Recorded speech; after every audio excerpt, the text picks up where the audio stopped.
Yan, good morning mga kaputibuhok. Hashtag boy putibuhok, good morning. Magagawa naman tayo ng isang unit yan dito sa isang followers natin. Ayan, may dala-dala tayong gamit. Sa isang followers ko nandito sa loob ng bahay. Ayan, ayan yung unit niya. Yan, nasa loob. Home service na natin ngayon para magawa natin.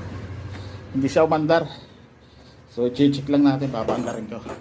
Ito yung unit niya, bagong-bago pa. Ang kintab, bihira magamit. Pero naka-stack lang siguro, carb lang to. Lilinisin ko lang. Ayan guys, baklas na yung carb niya. Lilinisin natin to. Ayan o. Yan. Nandito lang yung cost ng hindi niya pag-andar na hard starting. Gawa nung barado na yung mga ano niya, mga butas nung mga git na. Kaya lilinisin natin to. Stay tuned lang. Ayan guys, tapos na. I-set up na natin. Ayan, ikabit na natin yung carb. So, testing na lang natin kung aandar. Testing natin. Ayan, padyakan natin. Oh, one click ah. One click. One click na siya. Ayos na. Good. Okay.